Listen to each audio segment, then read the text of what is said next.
बेईमानी करके हमारे 4 बेईमानों को खरीद लिया, अलग बात है, मगर ये होश के नाखून लो, इस पर जागो। देखिए, मौत के बाद रोना बेकार है। अभी तुम मरे नहीं हो सियासी तौर पर, देख लो, जिंदा रहने के लिए होश में आ जाओ। तो आप आरजेडी की तरफ इशारा कर अरे रहे हैं, हम क्या उनसे अपील देखिए, करेंगे कि आपके साथ आएं इस मुहिम में? अक्लमंद को इशारा काफी है। हम देखिए, हम स्टेक होल्डर हैं, हमारे पेट में दर्द है तो हमको अजवान खाना है, इसलिए हम अजवान खा रहे हैं। ईसीआई को हमने अपना रिप्रेजेंटेशन भिजाया है।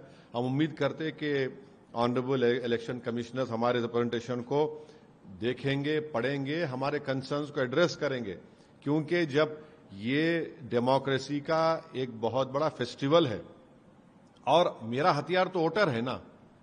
जब हथियार ही नहीं होगा तो कौन कैसे जीतेगा बताइए, चाहे कोई पॉलिटिकल पार्टी हो।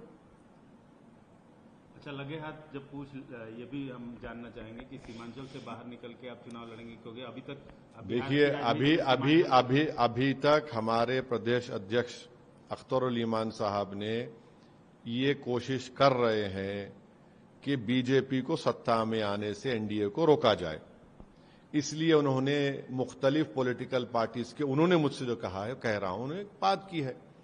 अब उनको समझ में आता है नहीं आता अलग बात है, मगर जहां तक हमारी पार्टी का मामला है, हम अपना चुनाव पूरी ताकत के साथ लड़ेंगे।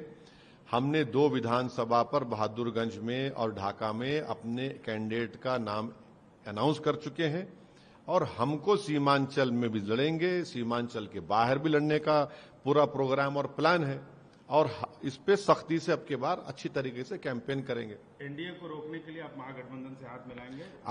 अख्तरुल ईमान साहब ये कोशिश कर रहे हैं, जो हमारे बिहार के अध्यक्ष हैं। लोग जानते नहीं हैं कि 5 साल पहले भी मैंने कोशिश की थी, इनके 2 बड़े बड़े सांसद को जाकर उस पुरानी पार्लियामेंट की बिल्डिंग के सेंट्रल हॉल में मैंने उनसे जाकर कहा था। अब अभी भी अख्तरुल ईमान साहब कोशिश कर रहे हैं कि हम भी नहीं चाहते कि भाजपा या एनडीए जीते वहां से। अब ये उनके ऊपर है, ये उनके ऊपर मुनस्सिर है, वो फैसला आजाद अपना फैसला लेने के हकदार हैं। हम अपनी पार्टी के हक में फैसला तैयार हैं। हम देखिए, हम तो इलेक्शन लड़ेंगे, चाहे अकेले लड़े चाहे महागठबंधन के साथ लड़े, ये नहीं मालूम ना। देखिए, अख्तरुल ईमान साहब जो कोशिश कर रहे हैं वो कितने कामयाब होते नहीं होते, मगर वो तो कोशिश कर रहे हैं पार्टी की तरफ से, देखिए क्या होता है।